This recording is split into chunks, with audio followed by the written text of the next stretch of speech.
already been done and kind of ruined the first poem, but I'm going to do it anyway. I work in the arts now.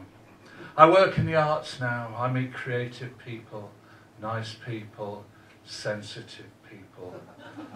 Sometimes they ask me what I did before. That's when I tell them I was in the army. They usually look puzzled then, shocked even, and seek reassurance. How long for, they ask, hoping it was a brief and hateful experience. 25 years, I say. Now they're starting to get worried. They hardly dare ask what I did, but they do. That's when I tell them I was an accountant. Now they do look puzzled, as if they can't decide which is the most appalling piece of it.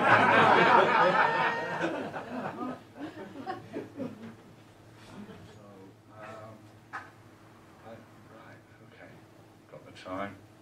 Won't overrun. We're running late, you know that. If you've got a bus, just get up. Try and do it between poems, if you can. But okay. At the moment, I'm writer in residence for the Soldiers Charity, the Army Benevolent Fund, and it's Remembrance Sunday yesterday. It was also my birthday, coincidentally, every year.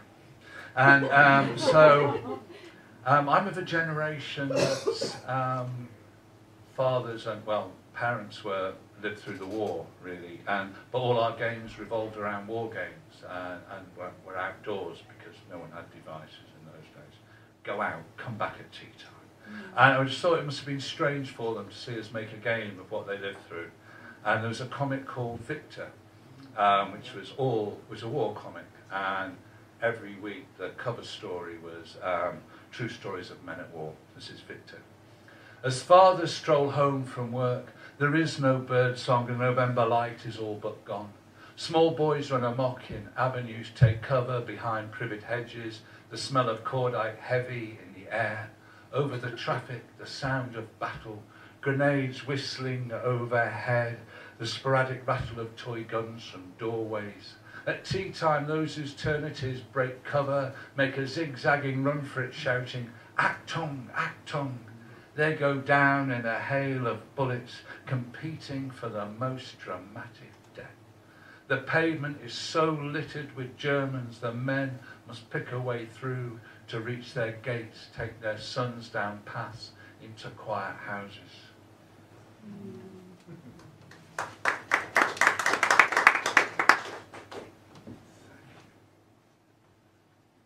That's just Cafe Writers Poetry Competition. You're all winners, I can see you in the room. Leaflets down there. So part of that charity, I've been interviewing soldiers who benefit from the Army Benevolence Fund, and one of them is Stuart Harris, who got blown up, and several of them. He also found a bear in a garden in Bosnia, so this kind of brings those two together, and this is for Stuart. Bear. Betrayal will happily walk with you, knows your patterns, the roof runs and dead ends of conflict. Conflict will lift you skyward, then lay you down on the broken dirt. Stu woke clean white and wondered if this was hell. The bear in the next bed explained it was Birmingham. And over weeks they reminisced, became firm friends. When it was time, the bear came home with him and was too big for the house. The bear blundered about, breaking ornaments, cracked its head against the light, sent shadows skittering about the walls. The bear brooded, and the children shrank back from its rancid breath, which made the bear roar. The rooms of the house became dead ends. One night, Stu placed his hand into the bear's paw, and together they walked to the edge of the sea, and were the most sorrowful sight the sea had ever seen. The sea took pity and let them step into her low swell. They clung together while the sea murmured about home, until the bear struck out for the moonlit horizon. Stu stood alone on the kitchen floor, water pooled about him. He was so tired his own undone shoelaces were an unfathomable conundrum. It occurred to me, after the sort of post-industrial sort of decline, and new industries sprung up in new towns, and then those industries died. And what happened to those towns that weren't beautiful, like Bournemouth or Norwich, where we live, and didn't have anything to flog from centuries gone by? What would they do? And so this is based on this sort of town right in the absolute centre of the country, as far from the coast or anything picturesque as you could imagine. Sand. A little Midlands new town with nothing left to make or do, or mountains to speak of, and no one passing through. The bypass exit sign does not say an historic market town. No stately home, cathedral, cobbled streets, no green or pond, no ducks, no honey stones, second homes, just overspill without blue plaques. The town hall is an office block. Still they won't just chuck it in, and with a grant men turn themselves brick by brick into a museum, while their nimble-fingered wives fashion jewellery from circuit boards, components and coloured wires to stock the shelves by the postcard rack and stacks of books of bygone days. The town has edged itself with sand, the one-way circuit, a never-ending coastal road. Hold a shell to your ear and hear the rush of the N6 M5 intersection. Bunting hangs from shop to shop, the precinct is ablaze, a promenade of windows blind with Union Jacks. A mural by a local artist adorns the underpass. The marketing's rolled out to Leamington Spa, to Droitwich, to Telford, to Ashby de la Zouch, and all points in between. On the next bank holiday, everybody waits. The dripping hanging baskets, the portly mare in chains, the goose-pimpled beauty queen, kids holding maypole ribbons, balloons or flags, the seal not done up as mods and rockers, ready for the battle of '64, on the hour, every hour, a maze, a brass band tuning up, the lost children's hut, seagulls in a cloudless sky, vendors of buckets, spades and fudges, the committee wearing "Can I help you" badges. Christmas! It's a Christmas poem to get you in the spirit. Helen was a bit of a Grinch on the way in, sing a Christmas. It's November the 12th, sunny. 6 weeks to Christmas, it'll all be over. So this is, in that spirit, this is a haiku, family Christmas. Every single year we gather around the tree, opening old wounds. There we go. So a couple of family poems. Gillian Waring, the artist, it's a commissioned poem, did this video piece, 2 into 1, where she filmed her mother talking about her 2 toadish boys, and then filmed the boys talking about their mother, and then she reversed it and lip synced, so it looked like the boys were speaking the mother's words, and the mother was speaking the boy's words, and the father doesn't get a voice, but is very much there in what was said, particularly by the mother. So a lot of this is found from what she said, mostly, and it's a specular, which is a poem that's a poem of 2 halves. And the second half is a reverse of the first half, line by line. It works its way back up and kind of eats itself. Failure, and it's in the mother's voice. He loves me, I suppose. I am a failure. There's a better way of doing things. I am a dramatic woman. I know I think too much of myself and I should be submissive, a proper wife. He's very caring, really. He says, I like to be dominated. When he's jealous, he's abusive towards me. I'm afraid I won't grow old. I sometimes tell him that. He's beautiful looking. He will try and tell me about love, but hate is something he needs, and I don't. He says I am a failure, and I don't. He says I am a failure, but hate is something he needs. Try and tell me about love. He's beautiful looking. He will grow old. I sometimes tell him that he's abusive towards me. I'm afraid I won't be dominated when he's jealous. He's very caring, really. He says I like to be submissive, a proper wife. I think too much of myself and I should. I am a dramatic woman. I know there's a better way of doing things. I suppose I am a failure. He loves me. And a couple of people have done mother poems, so I'm going to do one, New Year Redux. And it's a kind of an amazing thing happened 2 or 3 years ago at a party. My mother died when I was 9. Here she is on the cover of this book. She was a Scouser.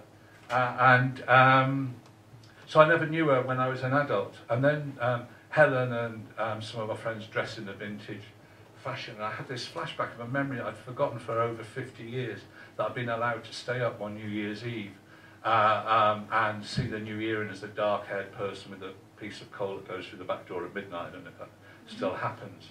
And I had this flashback of something I'd forgotten for over 50 years. And so as the evening went on, I kind of drifted between now and then and heaven, I suppose. So this poem's about that, New Year Redux. It was a foggy night in this little terraced house, and all the women in their party dress. Read the poem, Martin. New Year Redux. Each guest slips from fog and through the door like a softly lit movie star, and casts adrift the new build houses opposite, the call centres, the inner ring road's constant hum, and this little room is warm and bright with party dresses and men with quiffs in baggy suits, and in the bedroom up above where all the faux fur coats are chucked, the radio's clock flips back and back, and above the roof, above the fog, stars are streaks across the sky, and above all that, beehives glow like standard lamps, and Louis Primar swings and jokes are spilt, and someone shouts, "Fetch me a blousy woman now," and his wife throws a scarf about his neck, kisses him loose upon the mouth, and from our mouths, if you knew Susie like I know Susie, oh, oh, oh, what a girl. And in the yard fog is smoke, and smoke is breath, and cigarettes are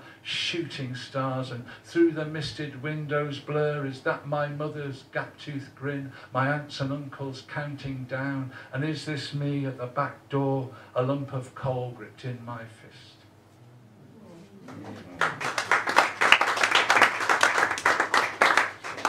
Staying with the family theme, keeping an eye on his watch, and look, I've got all this. There's about 2 hours worth there.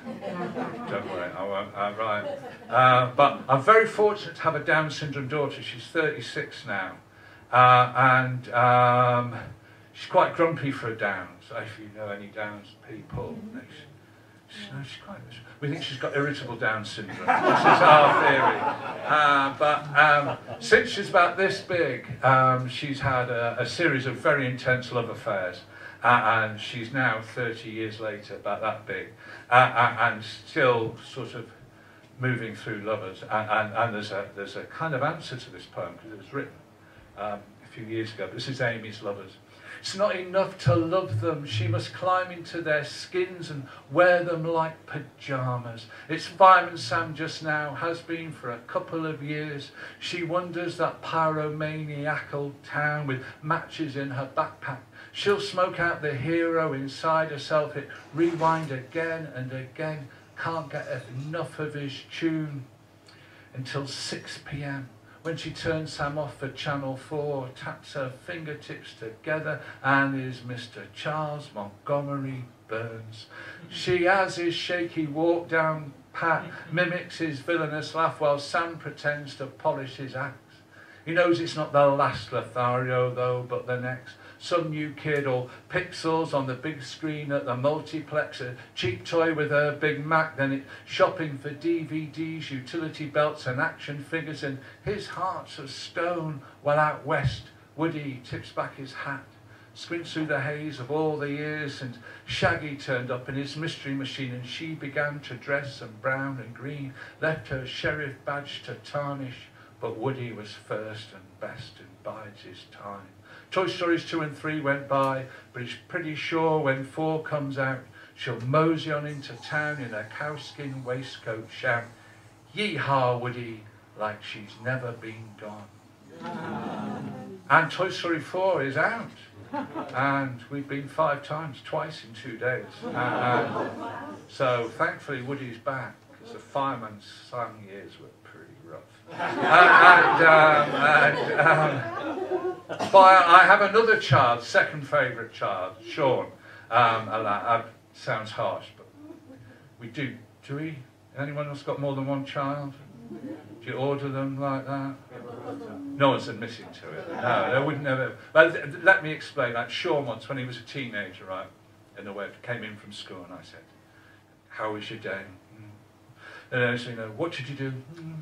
And this went on for a while. I said, "Do you know any words with more than one syllable?"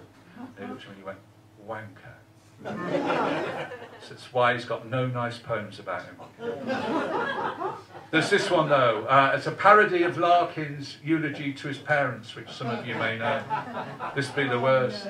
They fuck you up, your kids. They may not mean to, but they do. They take all the faults you have and throw them back twice as hard at you, but they will fuck up in their turn in fashionable clothes that look good now, but in years to come in a photograph album will return to shame and haunt them. Children return lovers' guilt to parents that deepens like crap on a bedroom floor. Move them on as early as you can and don't ever try for any more. How are we doing? Well, there's some choices to make now. Right, okay. No, right, politicians. So that I relate better to a younger audience and bring them to the... I started writing poems about politicians in the 70s and since. It's going very well. So you've got... who have we got? We've got Harold Wilson, Ted Heath, Tony Blair, or Trump, I think. Yeah. Who do you want? Wilson. Who? Harold Wilson. Oh, that's a sweet one as well. Harold Wilson. So, Harold Wilson, you all know about Harold Wilson. He's a brilliant Oxford scholar. A bit, I don't know how to put it. It's in the poem. But, and he resigned mid-term because he's at the early stages of Alzheimer's, which is quite sad. And every year, he would don his baggy shorts and go to the Cellar to go bird watching and do photo opportunities with the press. But he had this other life, which politicians now tend not to. He did this thing every year, and he had a little bungalow on the Cillars, and he went with Mary. So, and off the coast of the Cillars, this amazing lighthouse, Bishop's Rock, which just comes out of the sea on this crag of rock from nowhere. So this imagines the kind of, I suppose, the end of Harold. So it's Harold Wilson roads towards Bishop's Rock. Harold, knees like little moons, bends his back, puffs through the clamouring halyards of the bay, always 6 moves ahead of the other buggers, be they old Etonians or fellow grammar grubbers, and where else to escape serious concerns but these silly isles?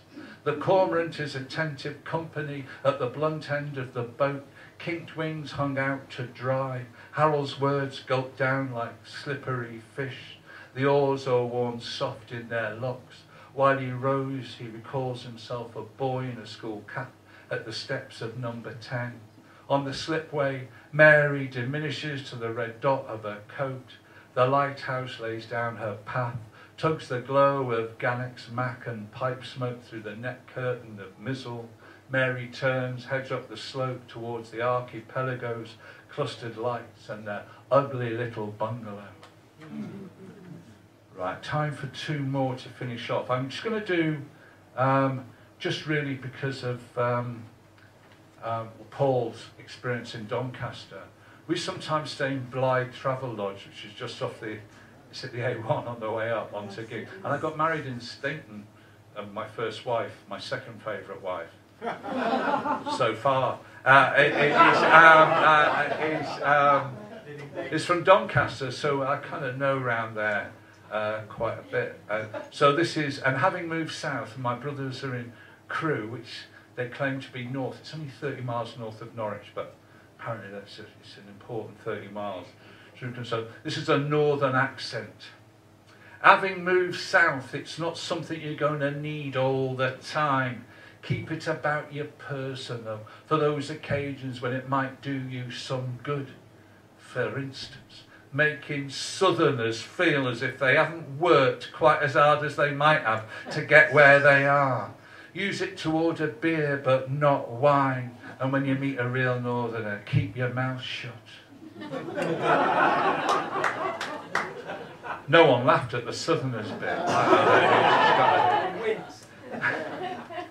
Okay, so this is the last poem. It's been really great. Well, I really enjoyable evening. I really enjoyed listening to absolutely everyone. It's been so good, really good. And so this is another Northern poem. So I'm from the Northwest, and I think of Damien set that sort of vibe of beat poetry thing going on when Ginsberg sort of evoked all of that in his famous poem, you know, that kind of went on to define him in that whole era of cellar bars and drugs and jazz and all that going on. And I thought, what a shame no one did the same for the northwest of England of the same period. So I have. And Ginsberg called his poem Howl. Mine's called Ahem. We've all got books for sale. It's Boring the Arse Off Young People, which is Helen's wonderful books, and Damien's CD, and T's book, and we've got a little shop down there. And there's nothing as heavy as unsold books. And we promise not to spend it on anything responsible. Give us some money. Okay, and so this is Ahem. I saw the best suits of my parents' generation destroyed by poor tailoring, synthetic fibres and hysterical lapels, dragging their shopping down the high streets of Albion in pack-a-macs with hairdos under hairnets and headscarves, brill-cream-headed husbands burning pipe tobacco in walnut bowls and inhaling through the clenched teeth of repressed ardour, who feared the wind rush down the Negro streets of Victoriana, blowing the sounds and smells that threatened the unfamiliar, and didn't even know Elvis Presley existed yet, who got drunk on homemade egg flip at Christmas and sang the old songs round the piano while their kids were happy with a tangerine or dinky toy, who saved so that one day they might have a little car and be saluted by the AA man as they drove by, who were all the time boiling vegetables to eat with spam while listening to the radiogram valve singing hot with family favourites, and after Sprouts there was much binding in the marsh until Billy Cotton cried out, "Awakey, awakey," and bandstand glowed out in the deathly grey of cathode rays, who on Fridays went dancing up the club in sixpence a week Montague Burton suits and crammed into 18-hour girdles and mail-order dresses with their blue hair piled on top, but just too soon to have ever been teenagers, who dripped out to Skegness, Vimto-fueled in charabangs to shine under Billy Butlin's neon. Our true intent is all for your delight, while being served brown ale by lasses from Doncaster in grass skirts under plastic palm trees in the Beachcomber bar, who never used their front rooms but kept it pure in the antimacassars pressed for visits by doctors or vicars or teachers for tin salmon, tin pears and tin milk, and always polished their front steps and never ran out of string, who knew their place and never thought the universities were for the likes of them, but prayed for office jobs for their children and stood for God Save the Queen at the Empire and said how wonderful their policemen were and fought in the war for the likes of me, who had more words for toilet than the Inuit have for snow, and put their teeth in jars and slept in their vest under candlewick counterpanes with dreams of winning the pools, and bungalows in Cheshire with inside loos and labour-saving devices, who at dawn trod into brown slippers onto coal brown linoleum and could only face the day through the sweet brown haze of 100 cups of tea and 20 Capstan full strength. Thank you very much for listening.